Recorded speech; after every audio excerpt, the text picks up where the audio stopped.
Que mientras exista el bloqueo va a haber necesidad, miseria. Personalmente afecta a lo que es el comercio y personalmente afecta a la familia de uno como tal. En las cosas como la medicina, que no hace falta a nosotros y por el medio del bloqueo tenemos que comprarlo con un tercer país. Y nuestro sistema social está dispuesto a pagar lo que sea con tal de curar al enfermo gratuitamente. No nos han vendido. Es lógico que nos afecte y todo cubano que yo creo que se sienta cubano y usted le pregunta y le va a decir lo mismo.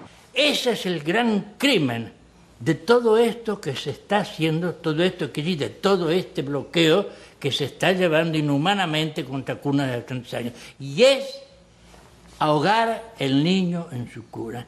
Es decir, aquella frase que decía William Blake, el poeta inglés.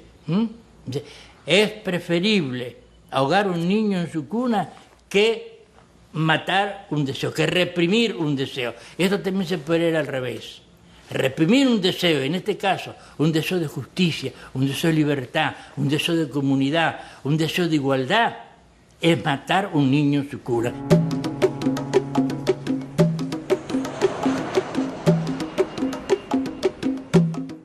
El bloqueo nos impide recibir turismo de Estados Unidos. Y el bloqueo, en términos prácticos, está violando la Constitución de los Estados Unidos, porque se prohíbe que los norteamericanos viajen a Cuba. El norteamericano que viaja a Cuba puede recibir penas de hasta 10 años de cárcel y $250.000 de multa. Construir 100.000 viviendas nuevas por año en Cuba es algo que podríamos hacer con 500 millones. La vivienda es el principal problema que tenemos los cubanos durante muchos años. Los últimos 15 años no hemos podido construir las viviendas que necesitamos. Tenemos que construir 100.000 viviendas por año durante 10 años, 20.000 de ellas en la ciudad para enfrentar ese que es el problema más grave. Hacer 100.000 viviendas lo podemos hacer con 500 millones. Y no podemos porque no tenemos ese dinero. Sin embargo, recibir 5 millones de turistas norteamericanos nos proveería $12.000 millones de ingresos brutos y no menos de 4 o 5 mil millones de utilidades, 10 veces más que lo necesario para construir 100.000 viviendas en un año. Una parte del turismo que venía de Estados Unidos eran cubanos que vivían allí. También en eso afecta, porque muchas familias no se arriesgan ahora a sufrir una condena, una multa, por violar lo que está establecido por el gobierno norteamericano. Que antes era de la generosidad de Clinton, que podía una vez al año visitar a su familia. Bueno, ahora con Bush es una vez cada 3. Sí le dan permiso, que pueden denegarlo. O sea, usted tiene, ahora el derecho se redujo a que usted puede, una vez cada 3 años, pedir permiso para visitar ya no a cualquier familiar, sino a la familia como ha sido redefinida por Bush. Es un ataque hecho a la familia cubana por el gobierno que supuestamente se ha vendido como defensor de la familia cubana. Así que el bloqueo realmente es el principal obstáculo para un mayor bienestar de los cubanos. El bloqueo realmente afecta la medicina en múltiples formas. Digamos, por ejemplo, obtención de determinados medicamentos que solo se producen en Estados Unidos. Hay que obtenerlo a través de terceros países. Cuando se logra obtener, hay que pagarlo mucho más caro. En el mismo caso de las enfermedades infecciosas, cuando sale un nuevo antibiótico o un producto para combatir un vector, por ejemplo, bueno, tampoco podemos obtenerlo. Conozco casos de gente muy desesperada cuando no tenía una medicina para aliviar el dolor de un anciano o para salvar a un hijo, etc. O sea, ha habido mucha rabia, mucha desesperación, mucho sufrimiento, digamos, en la gente. Que haya pacientes que necesitan en un momento determinado un producto que no está en el país y que hay que mandarlo a comprar norteamericano y no lo podemos obtener, y entonces se ve afectado ese paciente. Un equipo que uno quiera comprar en Japón, por ejemplo, si tiene componentes norteamericanos, no se puede comprar.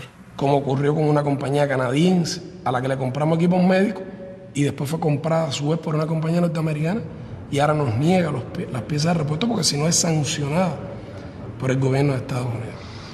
Se nos trató de privar de la influencia de las corrientes de la cultura universal. El bloqueo impide de manera sistemática, a partir de sus diferentes regulaciones, en sus diferentes momentos, impide el intercambio de estudiantes de los Estados Unidos de Norteamérica con estudiantes cubanos, e impide el intercambio de profesores de los Estados Unidos de Norteamérica con profesores cubanos. Inclusive ahí se perjudican también los norteamericanos, porque Cuba tiene resultados interesantes y cada día les cuesta más trabajo venir a Cuba para congresos. Por ejemplo, los éxitos de nuestro centro de investigación biotecnológica y de ingeniería genética, todo lo nuevo que se ha creado. Intentaron inclusive que las publicaciones cubanas no pudieran ir a revistas norteamericanas. Eso lo intentaron, pero hubo una rebelión de las editoriales norteamericanas y tuvieron que retirar esa medida. Usted está completamente prohibido entrada en los Estados Unidos porque usted está tildado como yo soy como una figura que represento peligro para ¿cómo se llama? Para los Estados Unidos. No puede ser. Porque yo lo único que hago es cantar. El arma mía es el canto, en mi boca. Yo no cojo a mí, mi mano está limpiecita, automáticamente limpia, no tengo nada que ver con ningún tipo de armas. Ahora, si con la voz usted emite, usted mata o eso, no está bien. Pero yo creo que mi voz no, al contrario.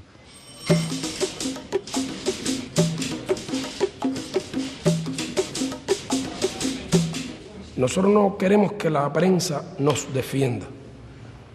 Nosotros queremos que la prensa cuente la realidad, para que la gente saque sus conclusiones por sí mismo. Porque el peso del elemento de la manipulación mediática es enorme. Un argentino que se va para Estados Unidos, se dice el argentino emigra, o el mexicano emigra. Un cubano, cuando va para Estados Unidos, se dice huye. Aunque vayan por razones los dos económicas, deseando mejorar. Uno llega acá a Cuba en cierto modo hasta temeroso, ¿no? Porque se dicen tantas cosas que definitivamente no son ciertas. Para eso Bush ha dedicado 59 millones, que logran que los grandes periódicos, mucha prensa en el mundo, acepte publicar cosas contra Cuba, tergiverse, le dan dinero a Reporteros Sin Fronteras. De hecho, los 59 millones que le han dado a este año a esos grupos es mucho más que el dinero que Cuba dispone para enfrentar algunos de los programas con los cuales se benefician millones de ciudadanos cubanos. Artículos pagados en los principales periódicos, programas de televisión, eventos contra Cuba, como el que se dio hace poco en la República Checa. A veces a nosotros nos dicen, regresamos a nuestros países, ¿no? Y la visión se nos ha abierto mucho. Y cuando uno empieza a hablar un poco de Cuba, es cierto que muchos te dicen, oye, a ti te han cambiado la manera de pensar, ¿qué te están diciendo de Cuba? Pero tendrían que estar aquí para ver lo que realmente sucede. Ha faltado que de verdad se reporte con objetividad, con amplitud sobre este tema.